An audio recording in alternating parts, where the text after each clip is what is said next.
Asan'ny apôstôly toko fafito amby roapolo. Nandeha sambo avy eo Kaisaria hatrany Kreta.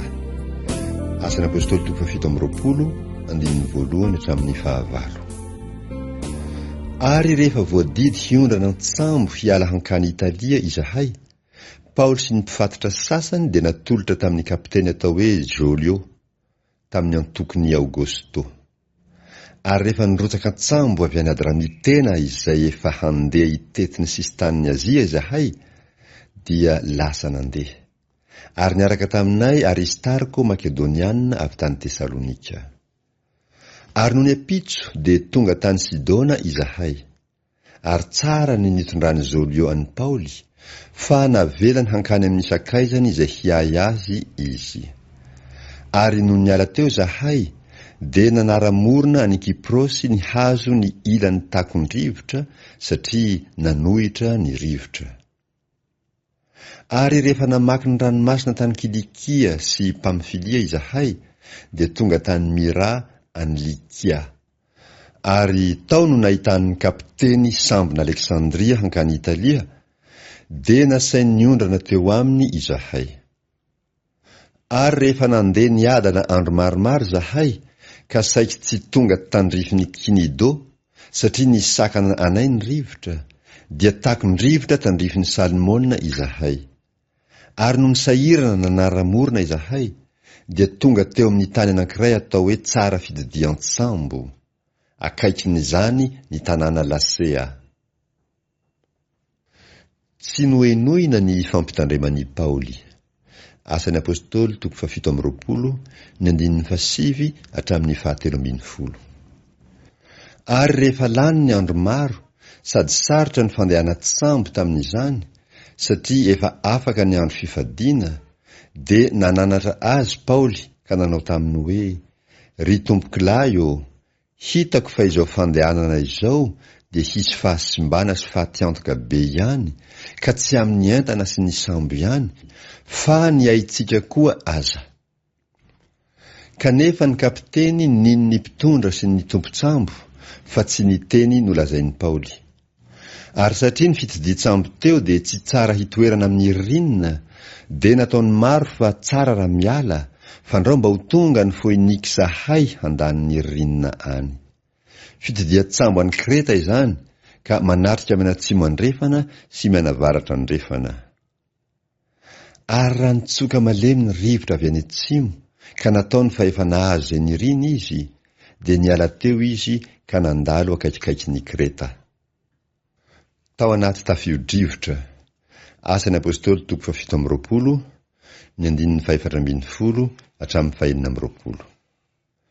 Ary tsy ela, rehefa afaka izany, dia ny fofofofo nidina avy teo ny tafio-drivotra mahery atao hoe Eurakilona. Ary raha nopahony rivotra ny sambo ka tsy nahatoa azy, dia navelanay haveziveziny izy. Ary raha nandeha faingana nanaramorona ny nosy atao hoe Kauda ny hazo ny ilan'ny takon-drivotra izahay, dia saika tsy nahazo ny salopy. Ary rehefa nakarina izany, dia novaorany manodidina ny sambo. Ary natahotra izy, fa ndrao hiatra any amin'ilay fasika mandrevo, dia nampidina ny lay, ka navelany handeha ho azy ny sambo. Ary raha nasiany rivotra mafy zahay, dia nanariny ny entana noho ny apitso. Ary noho ny apitso ny indray, dia nariny tanany ihany ny fanaka teo amin'ny sambo. Fa rehefa tsy hita ny masoandro na ny kintana hatramin'ny andro maro, ary tsy kely ny rivotra izay namely, dia tsy nanantena ho vavonjy intsony izahay. Ary rehefa tsy nihinan-kanina ela izy ireo, Paoly dia nitsangana teo afovoany ka nanao hoe: ry tompokilahy ô, tsara raha ho niaino ahy ianareo ka tsy niala tany Kreta, mba tsy ho nahitana izao fahasimbana sy fahatiantoka izao. Ary ankehitriny, mananatra anareo aho mba hatoky, fa tsy hisy ho faty ianareo, fa ny sambo ihany no ho very. Fa nisy anjelin'Andriamanitra, izay tompoko sady tompoiko, nitsangana teo anilako halina ka nanao hoe: aza matahotra ry Paoly, fa tsy maintsy hitsangana eo anatrehan'i Kaisara ianao. Ary indro efa nomen'Andriamanitra anao ny olona rehetra izay miaraka aminao. koa matokia ry tompokilahy eo, fa mino an'Andriamanitra aho fa ho tonga araka ny voalazany tamiko izany. Nefa tsy maintsy fefika ihany eo amin'ny nosy anankiray isika. Rendrika ny sambo.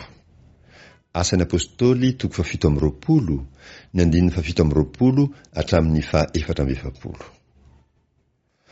Ary tamin'ny alina 4:40, raha navezimbezina tany Adria izahay, noho ny namatinalina dia nataony matoloha fa efa manakaiky tany izy.